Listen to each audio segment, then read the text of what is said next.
Coca-Cola was so bothered by worldwide calls to boycott their product that they revamped their entire FAQ page in an attempt to deny claims of their ties to Israel. This new section, as well as their nationwide anti-boycott ad released in Bangladesh, was a desperate attempt to discredit claims that may have just gained popularity among certain communities, but have actually been prevalent for decades amongst activists, indigenous communities, and laborers. Coca-Cola owes its popularity to the destruction of agricultural villages around the world, predatory practices against vulnerable populations, and human rights violations, including organized murder. I'd like to buy the world a home and furnish it with love. Grow apple trees and honey bees and snow white turtle doves.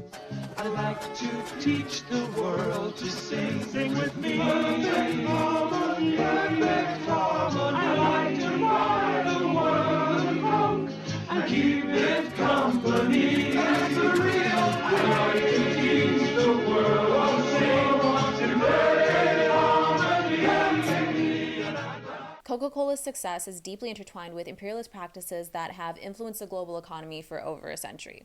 The French Communist Party coined the term Coca-Colanization during the Cold War to describe the U.S.'s attempts to export not just goods, but an entire culture of American capitalism through New Age colonialism, and Coca-Cola was the face of it. The beverage traveled alongside American troops in World War II, finding new homes in European and Pacific theaters on the company's dime.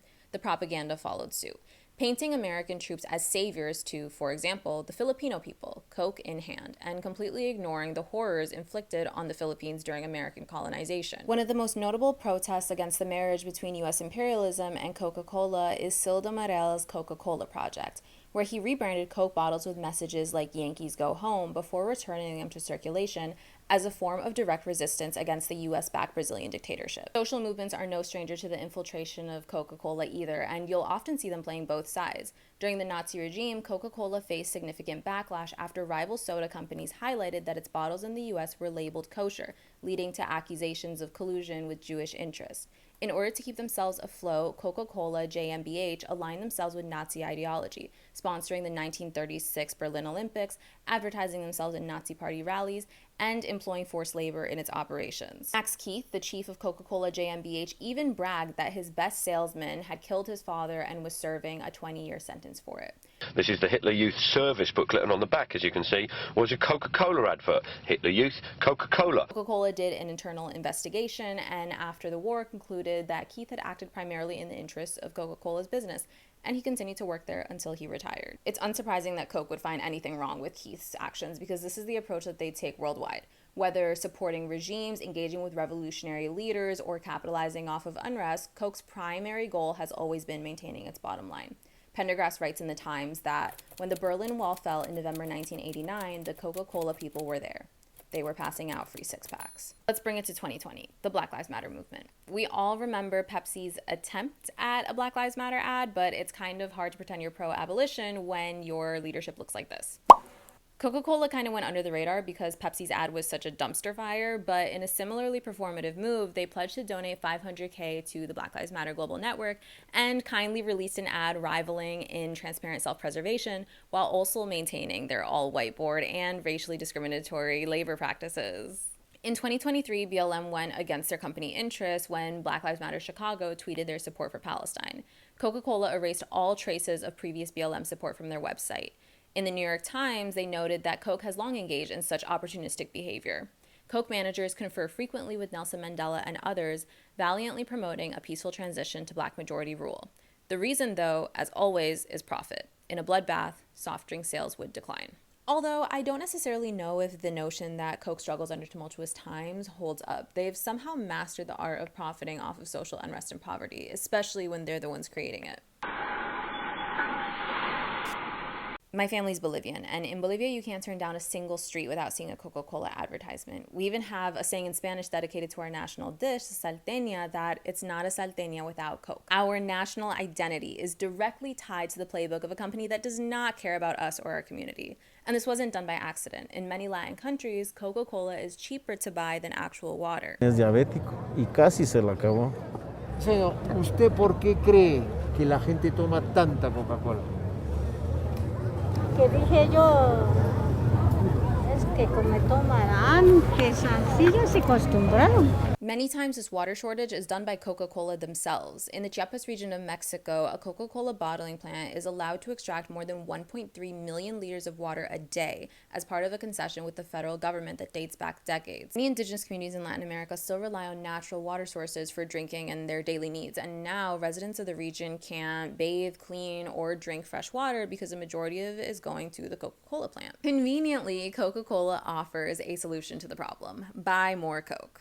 Things go better with Coke after Coke after Coke. The pain of this community is one of Coke's biggest cash cows, with residents of the Chiapas region drinking more Coke than anyone else on the planet, averaging about 2 liters a day. It almost seems like Coca-Cola does this on purpose because 39% of Coke's production is generated in high or extremely high water-stressed regions. In Colombia, factory workers have a long-standing history of fighting against the company's practices. Sinatrainal, a Colombian food workers union, has staged hunger strikes, calls for boycotts of the beverage, and brought attention to collaborations between multinational corporations and the Colombian government. They've taken union busting to an absolute extreme, publishing photos of union leaders and their families, and falsely imprisoning, murdering, and torturing Sinatrainal members through their links with Colombian paramilitary groups. In 1996, Isidro Segundo Gil was killed inside the Carepa Antioquia bottling plant the day before the company was supposed to start negotiations with Sinatrainal. That same night, union headquarters were found broken into and burned by the same men. But regardless of the evidence, Coca-Cola is able to avoid legal consequences largely because of their models of franchising and subcontracting. A CETM investigation in 2014 found that through this offshore legal framework, Coca-Cola controls all the processes regarding raw materials, supplies, production, distribution, and labor policy, but avoids liability for the human rights violations committed. Much like their prevalence in drought-vulnerable regions, Coca-Cola has a track record of positioning themselves in countries where they can exploit national and international laws, or lack thereof, and profit off of the declining health, abuse, and even death of their workers, and get away with it, check in hand. So we know that children in Latin America are drinking Coke almost out of necessity, but back in the US, a similar story can be told, and the plot points are predatory advertising and school partnerships. Coca-Cola firmly states that they do not target their advertising to children under age 13 anywhere in the world, but their marketing history says otherwise. Mr. Green? Yeah. You need any help? Mm-mm. Want my Coke? No. Really, you can have it. Okay. Thanks. That's the way it should be. I like to say. As early as 1970, Coke teamed up with companies like Nestle to make schools a key marketing hub. They even gave higher incentives for schools to sell their soft drinks as opposed to potentially healthier alternatives, giving a commission of 30% for carbonated beverages and 15% for non-carbonated beverages. So based on this, schools are twice as incentivized to sell soda to their kids. In 1990, schools in Washington, D.C. signed an exclusive citywide contract with Coke, and in 2003, directly after Coke made a public statement to not advertise to children, they became an official sponsor of the National Parents Teachers Association. The Center for Science and the Public Interest reports that whatever Coke may promise, its obvious goal is to implant its products deep into kid culture and its brands onto the developing brains of children. Coca-Cola and the schools themselves have blurred the lines between advertisement and education, turning schools into fertile grounds for corporate influence. Even after regulation throughout the nation passed, barring soda from middle and elementary schools, Coca-Cola continues their dual marketing and denial of marketing. As Yoni Friedhoff, Canadian obesity expert, Riley put it, if Coca-Cola doesn't market to kids, why do they sell toys? What the world wants today is the real thing. What the world wants today is the real thing. I don't have an outro. Boycott Coke. It's a terrible company. They profit off of genocide, and it rots your teeth.